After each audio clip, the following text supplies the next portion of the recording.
بسم الله الرحمن الرحيم الحمد لله والصلاة والسلام على رسول الله وعلى آله وأصحابه أجمعين أما بعد ناظرین کرام السلام علیکم ورحمۃ اللہ وبرکاتہ۔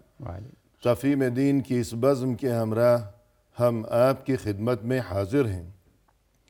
آج کی اس ملاقات میں ہمارے ساتھ تشریف فرما ہیں محترم مہمان جناب شیخ عبد القوی لقمان صاحب، جو کہ معروف علمی شخصیت ہیں۔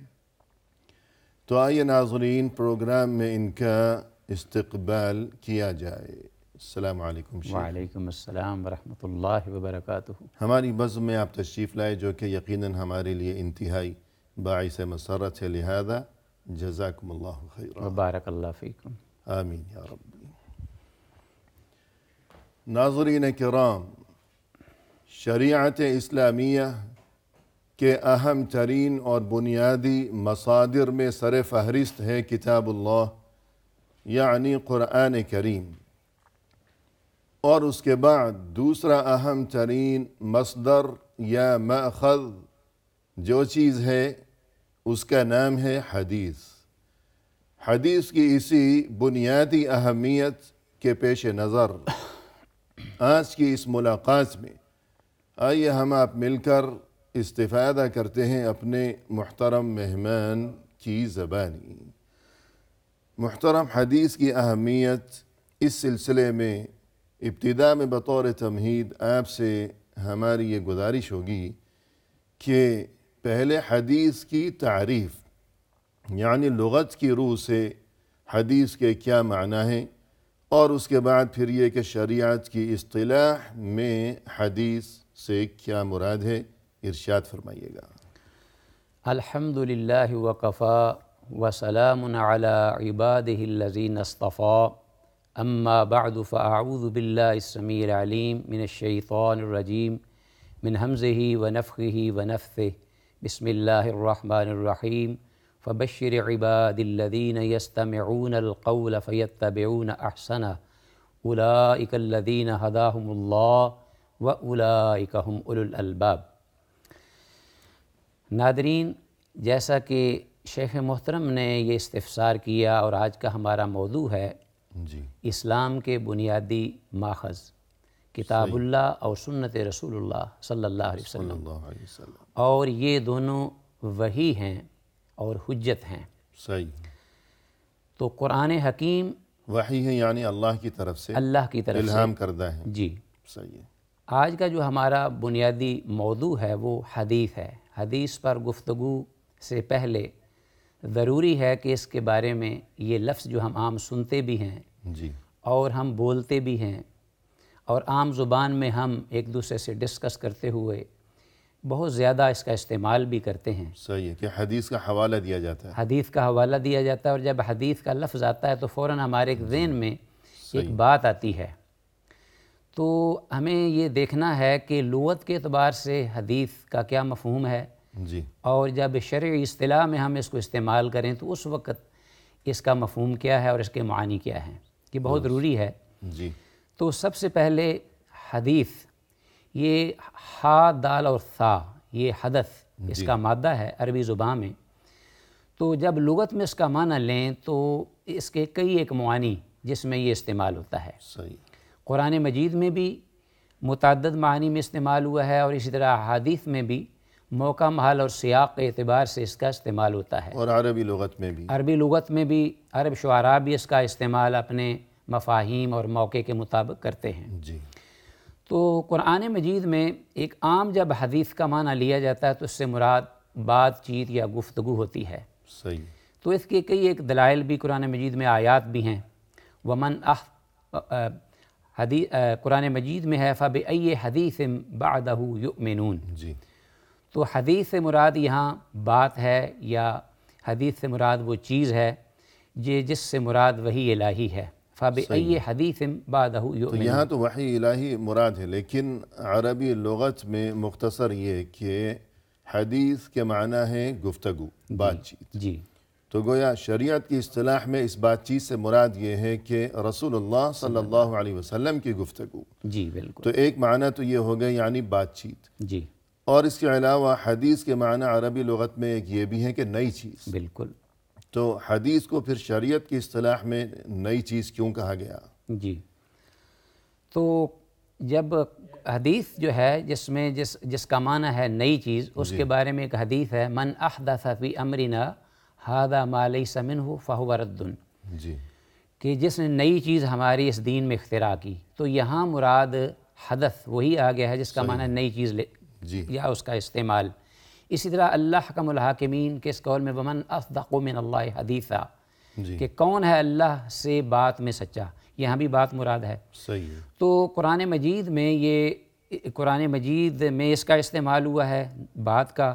تو رسول اللہ صلی اللہ علیہ وسلم جب بات فرماتے ہیں، گفتگو کرتے ہیں، جی، تو وہ جب دین سے متعلقہ ہو خاص طور پر، تو یہ واضح بات ہے کہ وہ من جانب اللہ اور وحی ہے. صحیح. اس لیے اس کا اطلاق ہم حدیث رسول اللہ صلی اللہ علیہ وسلم کی حدیث کرتے ہیں کہ وہ بھی وحی ہے. تو خلاصہ یہ ہوا کہ عربی لغت میں حدیث کے ایک معنی ہے گفتگو، بات چیت. جی، حدیث کو حدیث شریعت میں اصطلاح میں اس وجہ سے کیا گیا کہ اس سے مراد ہے رسول اللہ صلی اللہ علیہ وسلم کی گفتگو اور بات چیت. جی، اور حدیث کے دوسرے معنی عربی لغت میں ہے نئی چیز. جی، جیسے حادثہ، بالکل. ابھی کچھ بھی نہیں تھا، ابھی ایک حادثہ ہو گیا. تو اس معنی کو اگر لیا جائے کہ نئی چیز، تو حدیث کو حدیث اس لیے کہا گیا کہ یہ نئی چیز ہے قرآن کے مقابلے میں، کہ پہلے قرآن جو کہ کلام اللہ ہے، پھر رسول اللہ صلی اللہ علیہ وسلم بعد میں اس قرآن کی تشریح و تفسیر بیان کرنے کا فریضہ سر انجام دیا کرتے تھے. تو قرآن کے مقابلے میں نئی چیز ہے حدیث. تو یہ اس حوالے سے گفتگو ہو گئی کہ حدیث کے لغوی و اصطلاحی معنی. اس سے قطع نظر مزید اگر آپ سے ہم یہ جاننا چاہیں کہ خالص اصطلاحی نقطہ نظر سے حدیث کس چیز کو کہا جاتا ہے، کیا صرف آپ صلی اللہ علیہ وسلم کی گفتگو کو، یا مزید کچھ بھی اس سے مراد ہے اور اس میں شامل ہے؟ رسول اللہ صلی اللہ علیہ وآلہ وسلم کی گفتگو جب وہ خالصتاً اللہ کے حکم سے، اللہ کی منشا کے مطابق کرتے ہیں، جی، تو اس وقت اس کو ہم حدیث کہتے ہیں.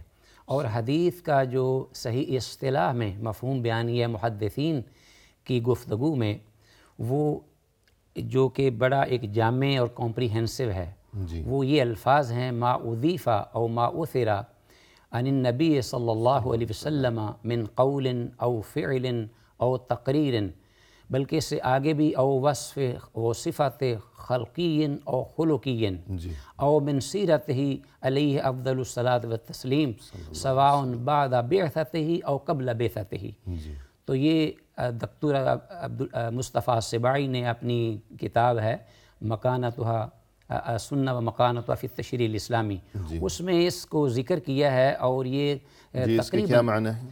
اس کے معنی جو ہیں وہ یہ ہیں کہ ہر وہ بات جو کہ قول و عمل سے تعلق رکھتی ہے، تقریر سے، رسول اللہ صلی اللہ علیہ وسلم سے منسوب کی جاتی ہے.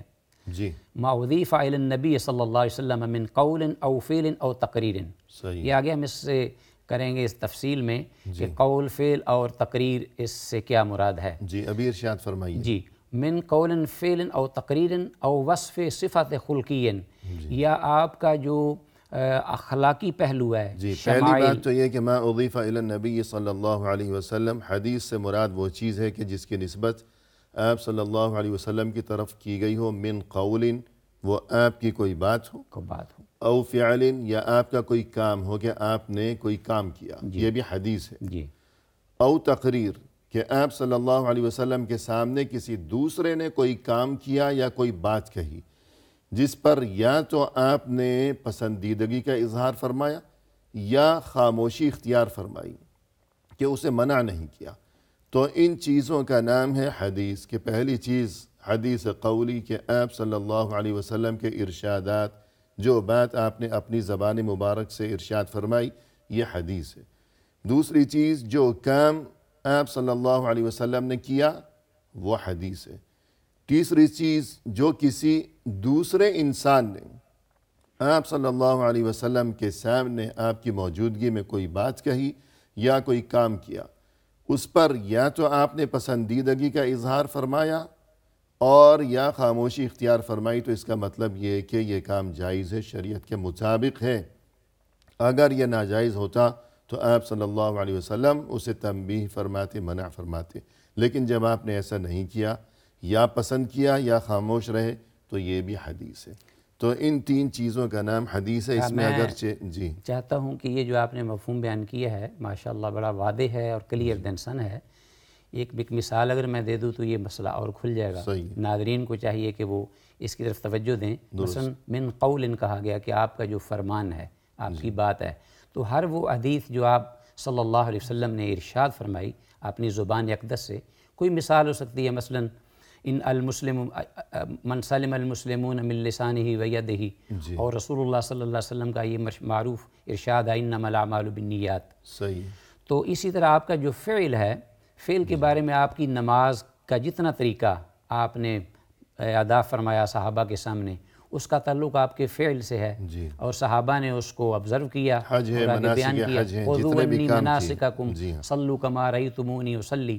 اور اسی طرح تقریر خاص طور پہ یہ میں چاہتا ہوں کہ تھوڑا سا اس کو واضح کروں کہ تقریر کے بارے میں ایک تو آپ نے یہ فرمایا کہ آپ کے سامنے کوئی کام ہوا، صحابہ نے کیا، سر انجام دیا، تو آپ نے خاموشی سے اس کو سنا بھی، اور خاموشی رضامندی کی ہی ایک طرح کی علامت ہے، جی اور آپ نے نکیر نہیں فرمائی، تو اس کا مطلب ہے کہ یہ جائز ہے۔ ٹھیک ہے۔ ایک وہ چیز ہے کہ جو آپ موجود نہیں، آپ کی عدم موجودگی میں صحابہ میں کوئی مسئلہ سامنے آیا ہے، تو وہ رسول اللہ صلی اللہ علیہ وسلم سے اس سے پہلے صحابہ کو معلوم نہیں، تو صحابہ نے پھر رجوع فرمایا اللہ کے رسول کی طرف، تو آپ نے پھر اس بارے میں کوئی حکم ارشاد فرمایا، جی آپ کے علم میں لایا گیا۔ جو بھی تقریر ہے کہ جیسے اقل الضب علی مائدتہ ولم یأکلہ ولم ینہاہ، اور رسول اللہ صلی اللہ علیہ وسلم کا وہ ایک صحابی کو بھیجنا ایک اپنے غزوہ میں، تو سریہ میں قائد بنا کر، تو جب بھی وہ امامت کے لیے جہری نماز پڑھتے تو سورہ اخلاص سے اس کا اختتام ہوتا، جی تو آپ صلی اللہ علیہ وسلم سے جب یہ پوچھا گیا کہ یہ ایک ایسا عمل تھا جو ہم نے آپ کی اقتداء میں نہیں کیا، تو آپ نے پھر ان کو بلایا باقاعدہ اور کہا کہ صلو علیہ شأن یصنع ذلک، تو انہوں نے کہا کہ انا صفۃ الرحمن واحب ان اقرأ بها، صحیح۔ تو آپ صلی اللہ علیہ وسلم نے فرمایا کہ پھر اس سے کہو کہ اللہ بھی اس سے محبت کرتے ہیں۔ تو الغرض جی سبحان اللہ، تو یہ تذکرہ ہو گیا حدیث کی لغوی اور اصطلاحی تعریف کے بارے میں، تو اس کے بعد ہم گفتگو کو آگے بڑھائیں گے ٹھیک ہے انشاءاللہ، بارک اللہ۔ محترم ناظرین، فی الحال لیتے ہیں مختصر سا وقفہ، ہمارے ساتھ ہی رہیے گا۔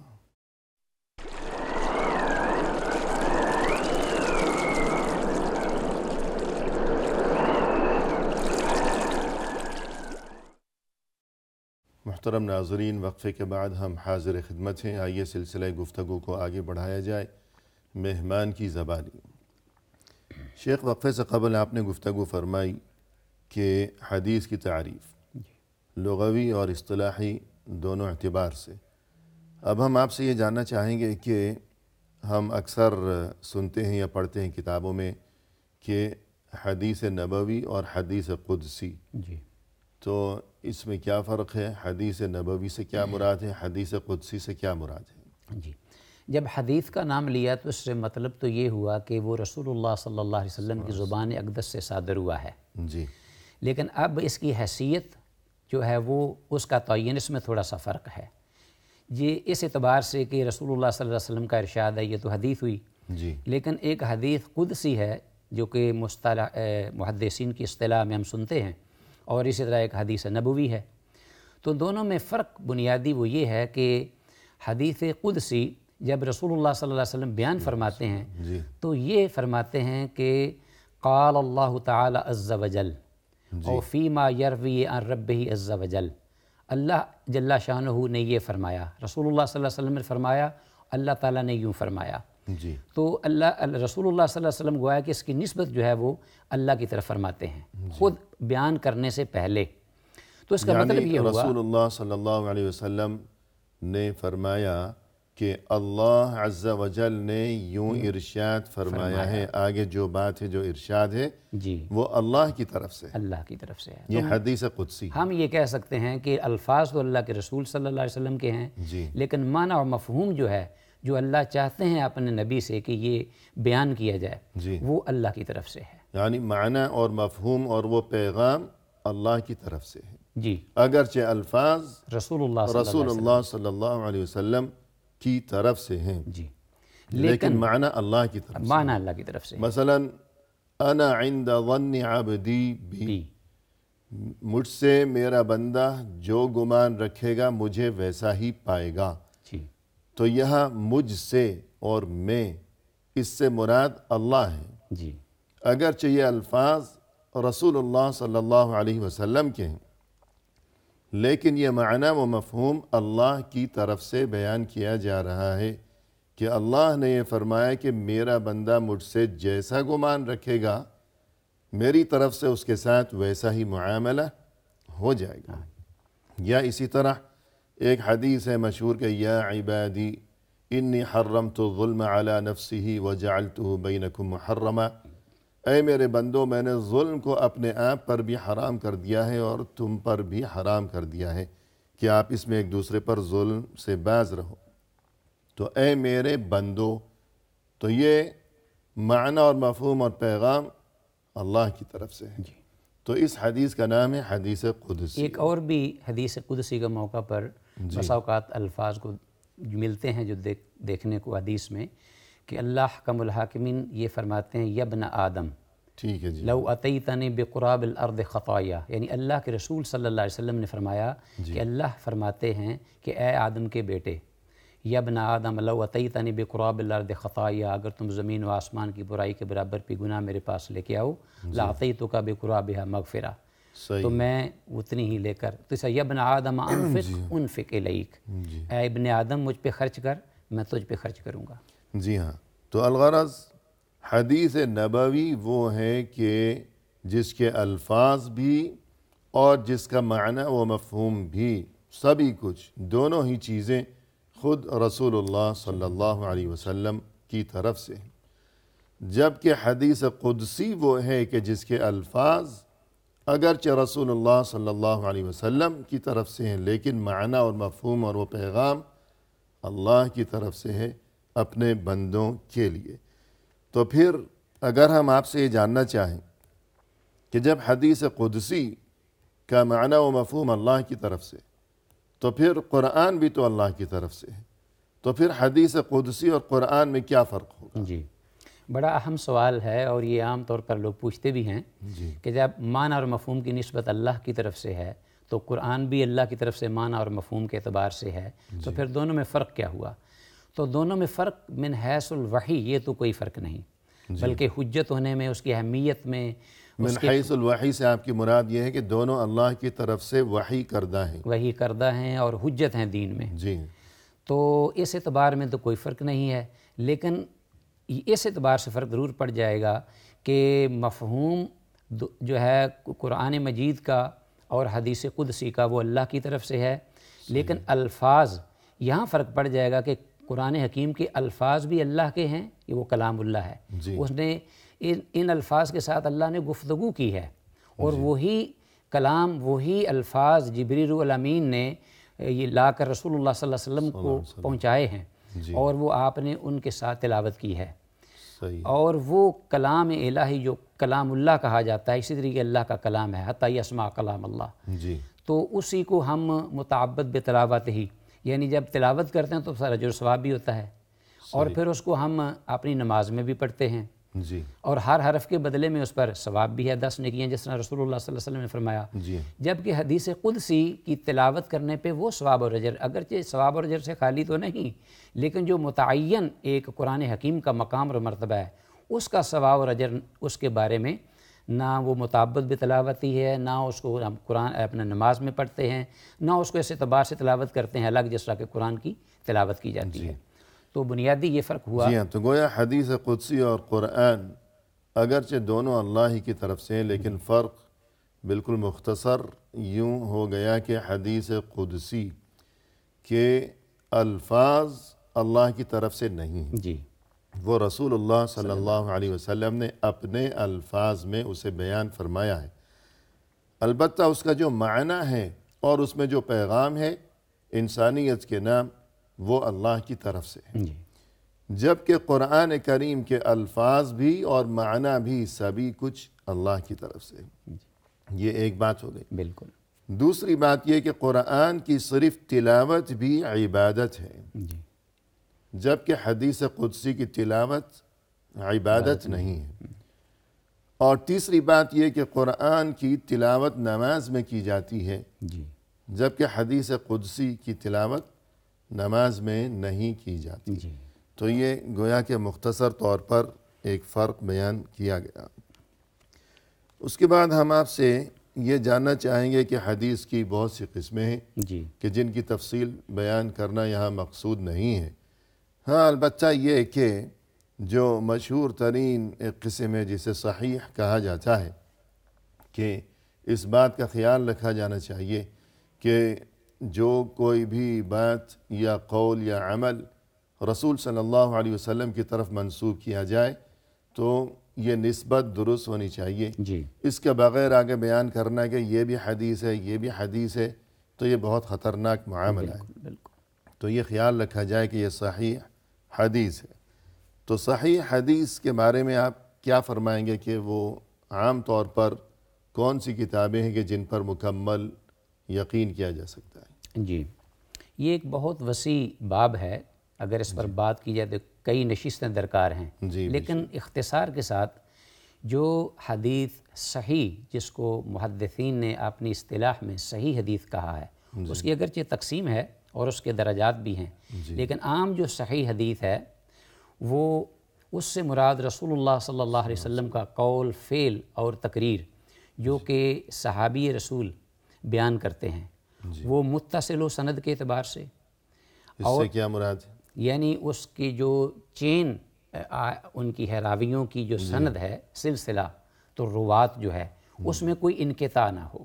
صحیح ہے۔ ہاں جی، یعنی متصل ہو، ایک یعنی موصول، ایک راوی کے بعد دوسرا راوی دوسرے، یوں اس میں درمیان میں کہیں کوئی کمی نہ ہو۔ جی محدث سے لے کر رسول اللہ صلی اللہ علیہ وسلم تک آخر یہ بالکل حدیث یہ چین موصول ہو اور صحیح اور جڑی، اس میں کسی قسم کا انقطاع نہ ہو۔ ایک تو یہ ہے۔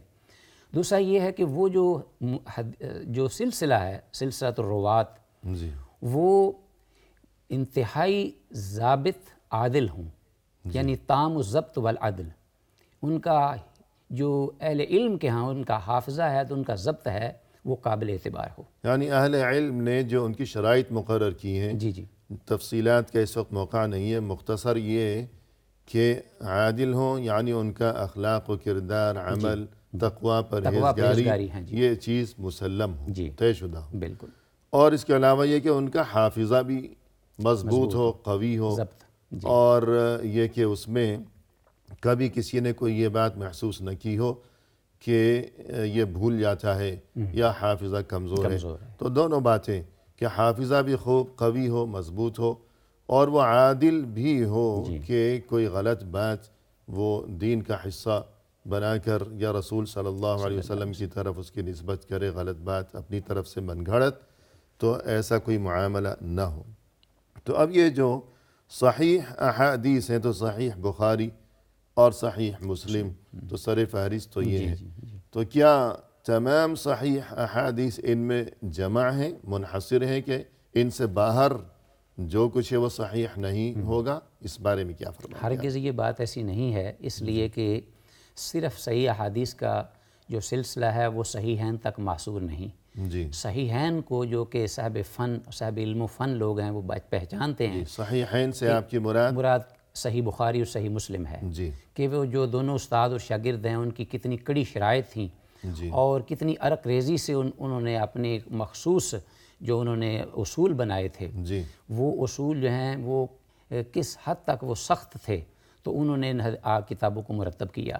بقیہ انہوں نے کبھی بھی یہ دعویٰ نہیں کیا کہ ہماری ان دو کتابوں کے علاوہ کوئی اور کتاب جو ہے اس میں کوئی صحیح حدیث نہیں ہے۔ جی تو اس اعتبار سے ان کی ہی جو دور میں، عصر میں اور بھی محدثین تھے جنہوں نے اپنی کتب حدیث کا سلسلہ اور حدیث جو ہے وہ رقم کی، مرتب کی، اور وہ موجود تھیں اس وقت، اور ان کے ساتھ بعد میں بھی جامع ترمذی ہے، پھر ایسی کتب احادیث ہیں جن کے ساتھ تو باقاعدہ صحیح کا لفظ موجود ہے، جی صحیح ابن خزیمہ ہے، اور اسی طرح صحیح ابن حبان ہے، مستدرک، جنہوں نے اپنا جو کتاب ہے وہی انہی دونوں شیوخ کی شروط پر انہوں نے اس کو مرتب کیا ہے۔ صحیح۔ تو اب یہ ہے کہ بہت ساری بلکہ موطا امام مالک تو بڑے امام تھے، اور امام مالک کے جو اساتذہ ہیں جی صحیحین میں ان کا مقام دیکھنے والا ہے۔ جی یعنی امام بخاری اور مسلم نے امام مالک رحمہ اللہ سے اور ان کے اساتذہ سے کتنی احادیث لی ہیں، جی، وہ ایک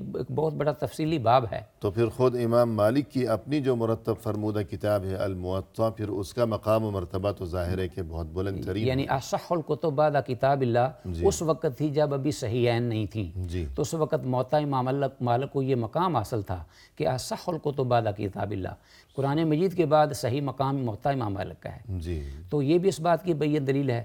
پھر عصر حاضر میں اس کی ایک بڑی دلیل ہے، وہ یہ کہ محدث جو کہ امام ناصر الدین البانی رحمہ اللہ، انہوں نے ایک سلسلۃ الاحادیث الصحیحہ کا جو شروع کیا تھا، اور اس میں بہت ساری احادیث، بلکہ صحیحین تو وہ تو ہیں ہی صحیح، دیگر کتب حدیث جو تھیں ان کا بہت سارا حصہ جو ہے وہ لائے ہیں، اور ان کو مطلب انہوں نے سلسلہ احادیث صحیحہ کی لڑی میں پرویا ہے۔ جی جی اور اس میں خاص طور پر ترغیب و ترہیب وہ سمجھی جاتی تھی کتاب، تو اس میں خاصا تساہل ہے، لیکن جی آپ کی اجازت سے جی ناظرین فی الحال لیتے ہیں مختصر سا وقفہ، ہمارے ساتھ ہی رہیے گا۔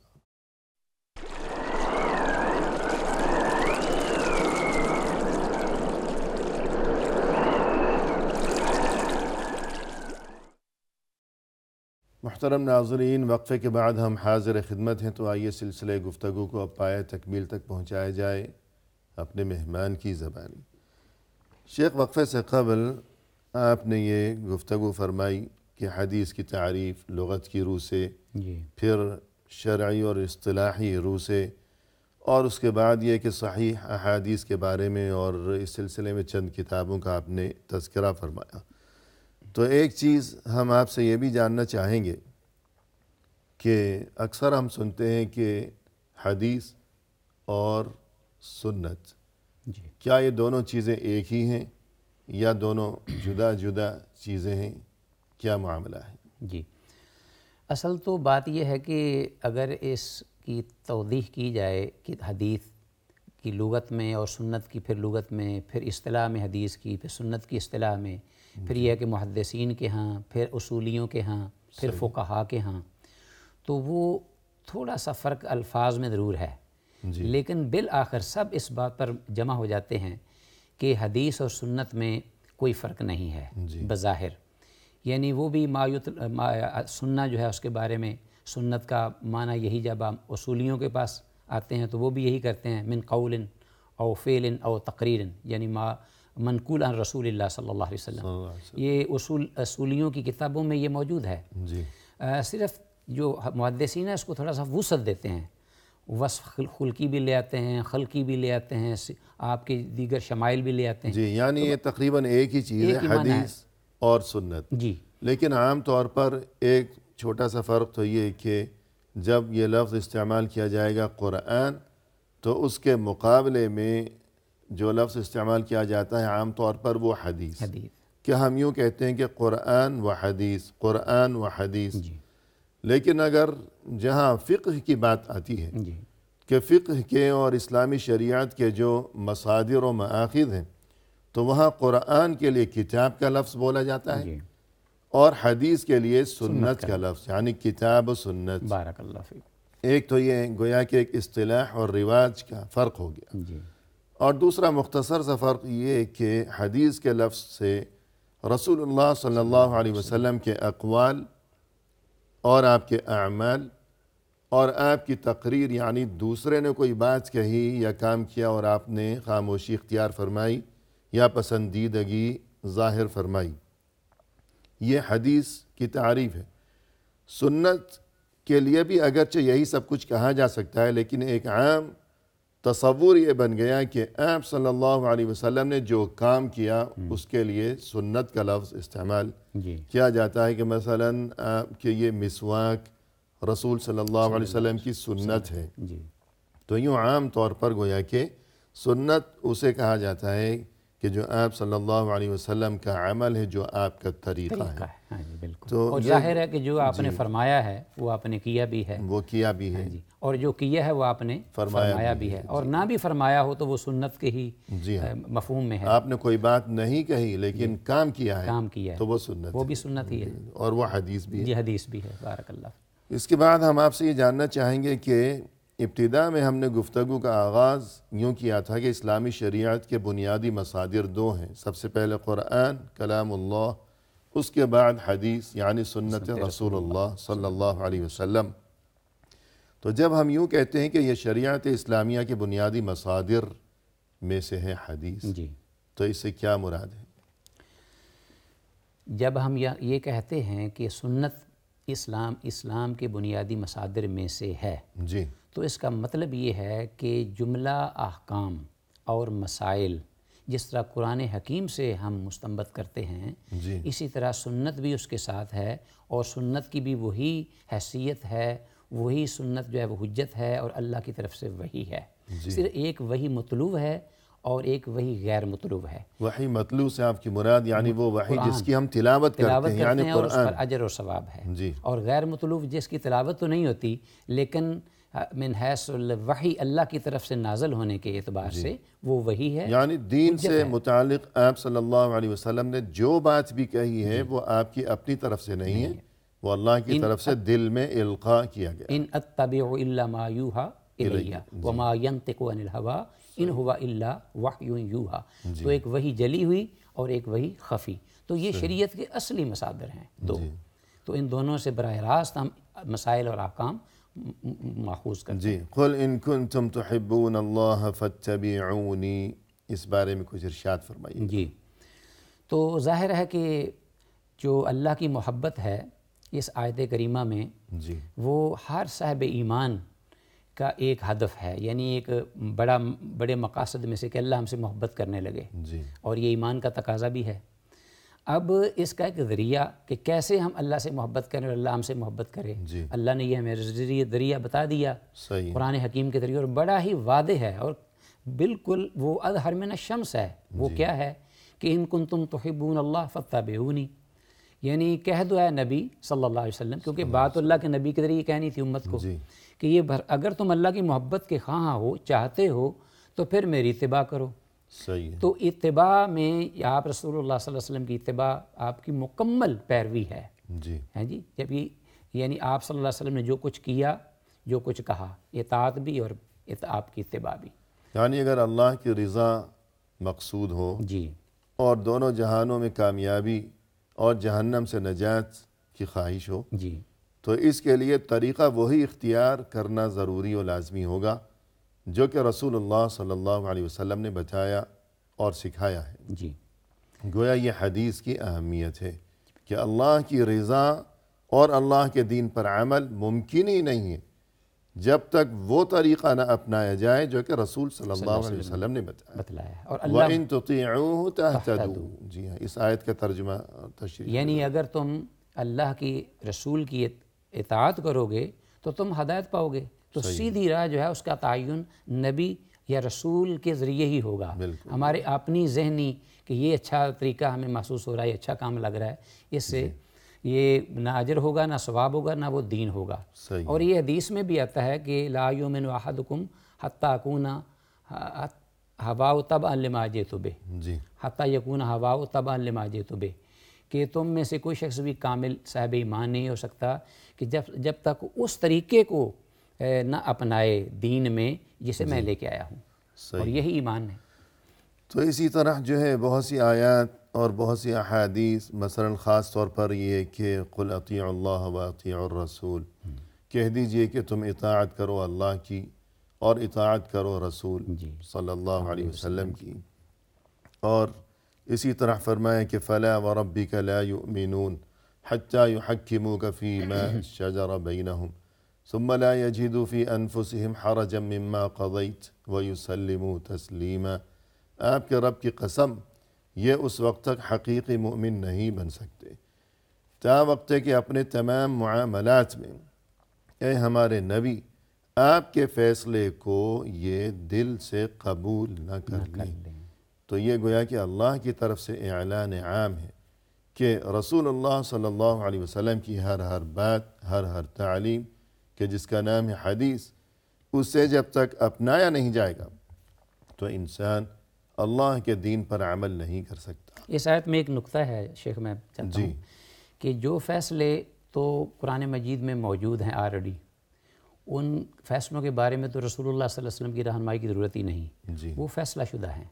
لیکن یہاں اللہ نے جو ایک بات الگ کہی ہے واضح طور پہ کہ جب تک کہ تم اللہ کے رسول کو حکم نہیں مان لو گے، حکم یعنی فیصلہ کرنے والا نہیں تسلیم کر لو گے، تو یہ بات، یہ آیت ہمیں بتلا رہی ہے کہ قرآن حکیم سے الگ ایک پیغمبر پاک کے فیصلے کی اللہ کی طرف سے ہی ایک حیثیت ہے، اور وہ ہے حدیث رسول صلی اللہ علیہ وسلم، جو آپ فیصلہ کرتے تھے اور وہ صحابہ کرام اس فیصلے کو تسلیم کرتے تھے، کیونکہ آپ صلی اللہ علیہ وسلم کا ہر ارشاد وہ قرآن ہی کی تفسیر تھا۔ وَأَنزَلْنَا إِلَيْكَ الذِّكْرَ لِتُبَيِّنَ لِلنَّاسِ مَا نُزِّلَ إِلَيْهِمْ، تو اس بارے میں ارشاد فرمائیے گا۔ بات یہ ہے کہ جس طرح ذکر، جس سے مراد قرآن حکیم ہے، انزلنا علیک الذکر، تو ایک اور جگہ پہ اللہ نے فرمایا ہے انا نحن نزلنا الذکر وانا لہ الحافظون، اس ذکر کو ہم نے اتارا اور اس کے ہم محافظ بھی ہیں۔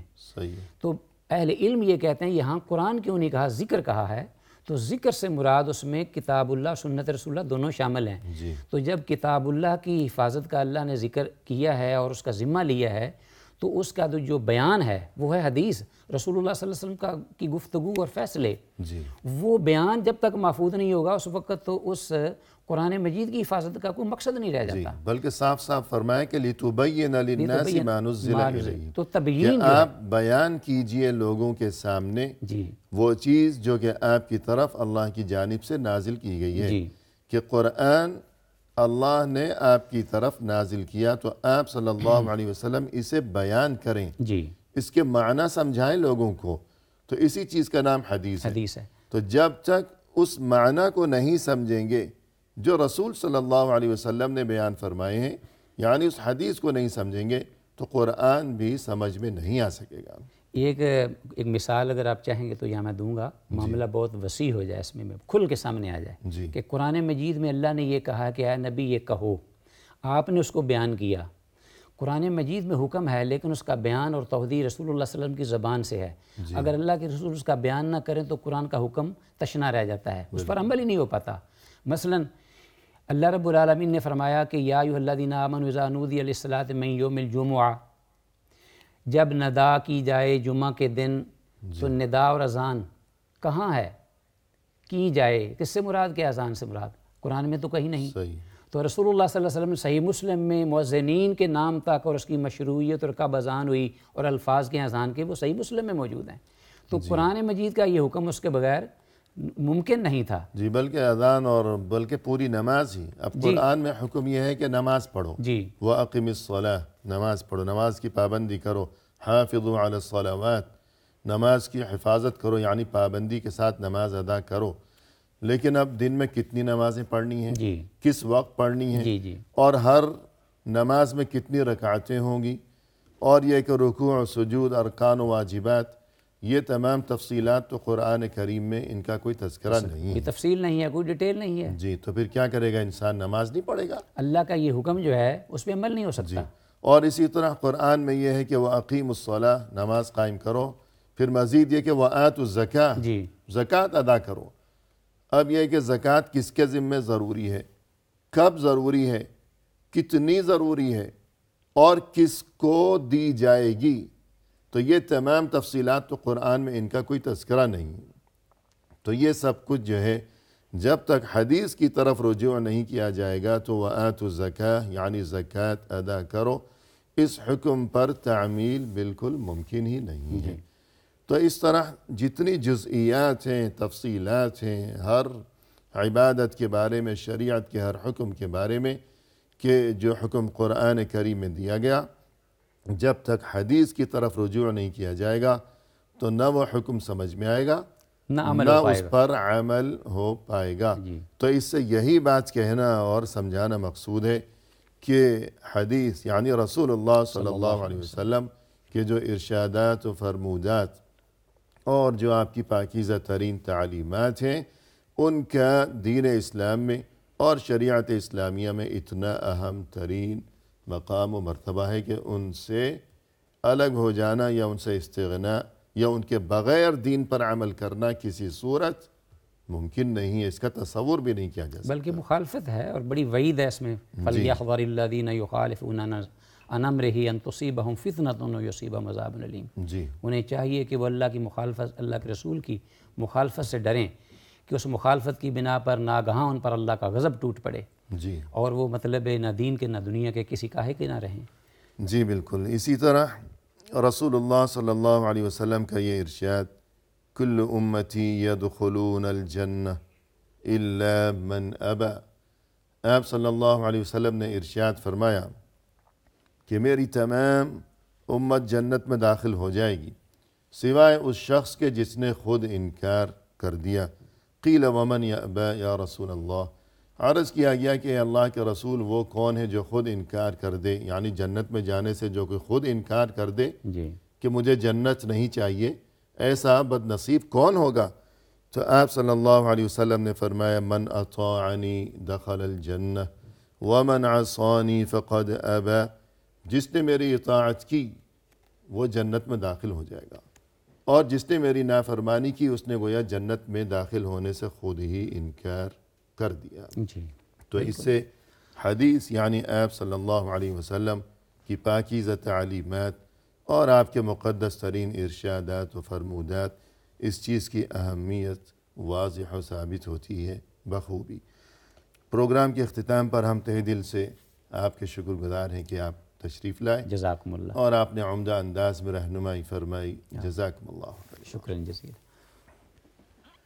اور اسی کے ساتھ ناظرین کرام، اختتامی موقع پر تہ دل سے ہم آپ کے بھی شکر گزار ہیں کہ آپ نے ہمارا یہ پروگرام دیکھا، اور اس دعا کے ساتھ کہ اللہ تعالی ہمیں شریعت اسلامیہ اور یہ کہ کتاب و سنت اور دین کے تمام احکام پر خلوص نیت کے ساتھ اور سچے جذبے کے ساتھ عمل کی توفیق عطا فرمائے اور ہمارے ہر عمل کو شرف قبولیت سے نوازے۔ ہمیں دیجیے اجازت، فی امان اللہ، وآخر دعوانا ان الحمد للہ رب العالمین۔